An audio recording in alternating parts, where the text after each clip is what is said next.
guys, how are you doing? All the students who wish to study in Canada, this video is for you. In this video, I will tell you a step-by-step process to study in your dream country. Canada's education is famous for its world-class standards, and studying in Canada is definitely a dream come true. So in this video, you will get to know the step-by-step process to study in your dream country. As getting a Canadian PR is getting increasingly difficult, immigrating to Canada after getting a study permit is probably the easiest. Before I tell you the various steps involved in the complete process, it is important to understand the different intakes in Canada. Basically, there are 3 different intakes here in Canada. The first one is the September intake or the fall intake. This intake includes the most number of institutions offering the largest number of seats available in all the courses. You can say September intake is the main intake. The second intake starts few months after September in January, and it is called the January or the winter intake. This intake can be considered as a continuation of the fall intake. A fewer number of institutes offer courses in winter intake compared to the fall intake. Mostly the students who have missed the admission in fall intake would opt for this winter intake. Now the last one is the spring intake or the summer intake. This is also known as the May intake. This is the least preferred intake of all the intakes here in Canada that are available. Not many colleges offer a course during this spring session, and the ones that offer are very few. So you now know that the main intake is the September intake, but there are other intakes as well. Okay, now when you know about all of these 3 different intakes, we can start discussing the different steps involved in the complete process. The first one is doing your own research. So it is very important that you do your research. Firstly, you should know that the entire process takes a lot of time. Starting from the first step to moving to Canada, it takes around 1 year time. Because it is one of the biggest decisions of your career, so you don't want to rush into taking any decisions. So you should start 1 year before when you want to start your studies here in Canada. So which points should you consider while doing your research? Number 1, which course? You should be pretty sure about the course that you want to pursue here in your studies. You'll be required to finalize a specific major course when applying to study in Canada. The Canadian academic setup is quite flexible towards switching courses, although it is best to compare your options beforehand and choose a major that you truly are interested in pursuing.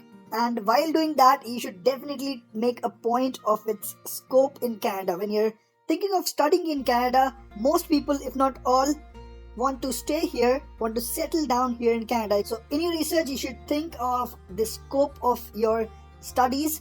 Is there a good scope of getting a job? What kind of package can you get after completing your studies? All those points should be kept in mind. Now after that, it comes down to selecting your university or colleges. I would suggest you pen down few universities and colleges where you want to get admission. We would come to this point in the next step. Now for those colleges and the universities that you have selected, you should know what are the exact requirements, and then only you would be able to prepare according to that. Now even IELTS requirements are different for different colleges. Even the same college, for different courses, the IELTS requirements are different. So you should know that well in hand. Now you should also be aware of the cost. What would be the fee? How much money do you actually need in hand if you want to go ahead implementing your plan of studying in Canada? You should be aware of the funding sources. If you're getting that money from your parents, let them know well in advance that you would need that amount of money so that they're also prepared. And talking of funding sources, you can also search for scholarship programs. There are various scholarship programs that are being offered by the universities and colleges, so you should definitely check for those as well. And last but not least, you should definitely think about the location and the campus. So if you want to live in a bigger city, let's say Toronto, in that case you should look for universities that are in the GTA region. If you want to live in more of a quiet city, you can look for universities and colleges in the Waterloo region. Maybe going even further north, you can check for the universities in London. And that I'm talking about just finding a college or a university while you are around the GTA region, the Greater Toronto area. So basically these are all the points that you should have in mind, that you should be pretty clear about in your research. Now let's talk about the second step. Okay, the next step is your language proficiency test. You must have heard about it, about the IELTS test. Not just IELTS, there are other tests as well. We'll talk about it. Now, while doing your research in the first step, you would get to know what are the exact requirements of the universities, the colleges, and of the courses. It does differ from one college to the other and from one course in that same college to the other course. So basically the language test can be taken either for English or for French. For English, we do have options. The first option is the most popular one, is the IELTS test. You have to go for the IELTS Academic, not the IELTS General. Remember, IELTS Academic is for studying and IELTS General is for immigration purpose if you want to get the PR. Okay, now next is TOEFL, which is also very famous. The other one is Cambridge English Advanced Test. Out of these three tests, IELTS is the most common and the most popular one. Apart from English test, you can also go for French tests like TEF, TCF, DALF or DELF. Okay, now talking of the criteria, you would see that most of the colleges and the universities actually ask for minimum of 6 bands of IELTS with no band less than 5.5, a TOEFL score of around 80, and the general criteria is 6.5 in IELTS with no band less than 6.0. Similarly, 88 score in TOEFL. So you have 4 different bands: listening, reading, speaking and writing. So for the general criteria in all those 4, you should not get less than 6. But as I told you, it does differ from one university to the other, from one college to the other. So you should definitely look for the exact requirement so that you have a goal clear in your mind that this is your requirement and this is what you have to get. If you could not achieve your goal in the first test, you can go for the other tests. There's no number limit, and the fees for IELTS Academics is around 13 to 14,000 rupees in India. If you want to go for IELTS, you can either go through IDP India or you can also go for British Council. However, if you're living in any other country, you can definitely check the organizations and the fees and the dates accordingly. Okay, moving on to the third step, which is getting your acceptance letter. There are only 4 steps, so every step is crucial, and this step is important as well. Because in this step, you will get that acceptance letter, which is the mandatory document for your study permit. Without an acceptance letter from any university or college, you cannot get the study permit. So this is the most important document, and hence I've mentioned it as a separate step here. Now the acceptance letter must be from a DLI college.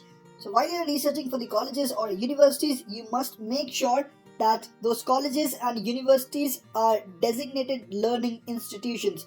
DLI stands for Designated Learning Institutions. If the college or the university is a designated learning institution, it would be mentioned very clearly on their website. Now the acceptance letter must state the program of study, including the start and the end dates. Now talking of applying to colleges or universities, I told in the first step that I will talk about it later, and so let's discuss it now. So how many colleges you should choose and how you should actually aim those colleges or universities. So you should not choose only one college and just think that you would get an acceptance letter from that college. Don't assume things. So to be on the safer side, select few colleges or universities. The first type should be from those dream colleges or universities where you actually dream to study, but getting admission in all the colleges and universities is not easy. So the second list or the plan B should be those colleges, and you know that the institution is really good. You would also get admission with your academic scores in that college pretty easily. So make a plan A and a plan B. And while doing your research in the step 1, you would see that there are specific requirements for each colleges. So you should have the list of documents. There would be a fee for it. There could be a fee of around $100 or $200. So you just can't go on applying to each and every college, because obviously there's a fee and you should be very serious about it. You just can't waste your money like that. So which all documents would be required? So there would be a completed application form. You could get that form from the website or maybe through an email if you contact that college or the university. Then you need to have an essay or writing sample. Then you need to have a statement of purpose, which is also very important. Obviously you need to include your language proficiency test report in that as well. You need to have a letter from the bank stating that the funds are available for study. You need to have an affidavit for financial support, maybe signed from your parents. You should have a transcript. Now this is very important. Please remember, getting a transcript is very important. So while doing register, because these are all parallel activities, you can actually plan of getting a transcript from your college. So these are all the required documents, and once you apply to those colleges, hopefully you could get the acceptance letter from any one of them. Then you can move on to the fourth step. Okay, now coming over to the last point, fourth point, study visa application. So of course you need to apply the study visa or the study permit to come to Canada. You've got the acceptance letter, but that acceptance letter was for the sake of getting the study visa, and you can apply that online or you can apply that through your VFS office in your city. Okay, now the documents which are required. First of all, the acceptance letter. As I told you, it was the most important document. Then of course your passport, affidavit of your financial support, PCC, which is your police clearance certificate, and your medical test report. So you need to get your medical test done as well. So all of these documents are required. There may be a couple of other documents as well, but you will get to know as and when you apply that study permit. There is a fee for that study permit as well, and that is $150. However, the processing time differs a lot from one country to the other. The processing time can differ from 3 weeks to 12 weeks. Now you might say that it's a big time range. Yes, definitely it is. However, 3 weeks is for the new program which was launched in 2018. It is called as SDS. If you want to know more about it, I made a separate video about it in detail. You can check it out. If you're in India, you can definitely apply through the SDS program and get your study permit in just 3 weeks time.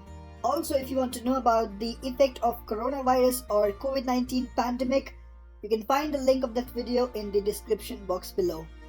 Right, so once you're done with your study permit, after that it comes down to traveling. Now you have to plan your travel, because planning your travel is also very crucial. You should come to Canada 1 to 2 weeks before your session actually starts, because you have to manage your accommodation.